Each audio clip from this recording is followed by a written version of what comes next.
stands today, a plus-size model graces the cover of a very popular fitness magazine. Women's running breaking with convention and sparking some new debate about how a healthy person should look, or at least an athletic person. In a recent interview, the editor-in-chief said, quote, "There's a stereotype that all runners are skinny, and that's just not the case. Runners come in all shapes and sizes. You can go to any race finish line from a 5K to a marathon and see that. It was important for us to celebrate that." Let's talk more about this. Dr. Michael Kaplan is chief of the Long Island Weight Loss Institute, and Diana Speckler is author of the novel Skinny and a columnist for the New York Times. It's great to have you both. See this cover. You don't see covers like this, Doc, and it really does challenge your definition of what healthy is. So when you see this, what's your take?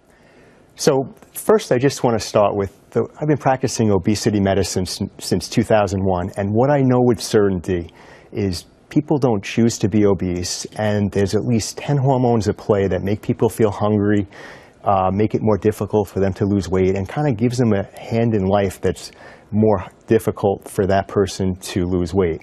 And what you need to keep in mind is, for the most part, women are losing weight by diet, keeping it off by exercise, and a cover like this is so helpful because it allows any woman who's interested in running to identify herself as a runner. Is it healthy? I mean, when you look at this woman, she is a plus-size model.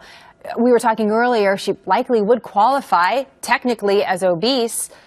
Can she also be healthy and a great runner, but also be obese? Absolutely, and I think that unfortunately the number one discriminated group in America isn't a race, isn't a religion, it's an overweight woman, and these stereotypes prevail. And you don't know what this woman's weight would have been had she not been a runner, and she could be extremely healthy. All of the metabolic profiles could be perfect, and I think that, I give so much praise to Runner's World and to you guys for even running this story. We thought it was great, Diana, because, I've talked to our viewers before. Sometimes we mentioned some of the races I've done in the past. And when I ran a marathon, I'll tell you, the people that were crushing this marathon didn't look like the skinny minis. They did, and they were fantastic athletes. It really challenged me in my definition of what I considered a healthy woman.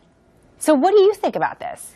Yeah, I don't think we have any way of knowing what kind of health this model is in. All we're basing our opinions on is one picture.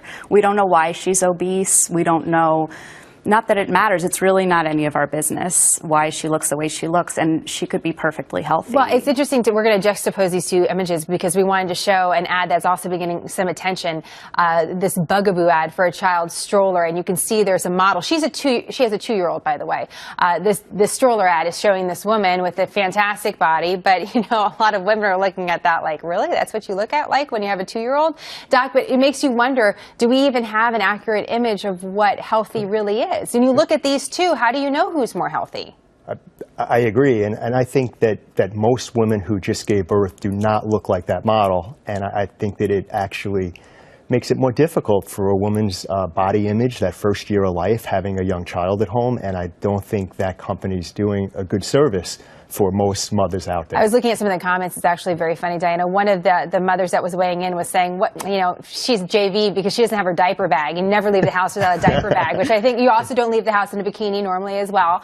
But, when you look at these two images, again, it comes back, and this is something that you've written about whether or not we actually know what healthy is and what to aspire to be like. Quite frankly, both of those images can be inspiring.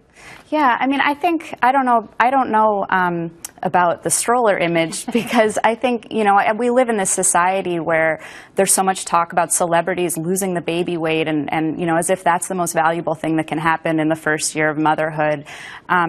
But, as a society, we sort of ask for this. It's a supply and demand kind of situation because we buy into these messages and then we're fed more of these messages and then these messages are regurgitated. So you don't think this is inspiring in any way to see someone this fit? Diana, Doc, what do you think? You both are pretty negative on the ad, but to me, I'm a new mom. I look at this, I'm like, it's kind of ridiculous. I'm sort of laughing at it. Right. At the same time, it's like anybody I see that looks good, and you're like, wow, she looks pretty good. Wouldn't mind looking like that every once in a while. You know what I mean? And I'm not looking at it as a criticism of myself, but as something that's inspiring. Well, I guess it could be inspiring, but I believe that it's probably misleading for most. I mean, if that's what... So that's definitely true. I can attest to that. I'll just kind of join the panel as a new mom and say that is also true. And it's perpetuating an unrealistic standard of beauty for women, which is a problem. And that probably hits the point home most of all. So it's interesting. Women's running is on newsstands now and really getting some great attention. So we'll take them both in. I'll be curious what our viewers think. Doc, Diana, great to have you both. Thank you very much. Thank you. John?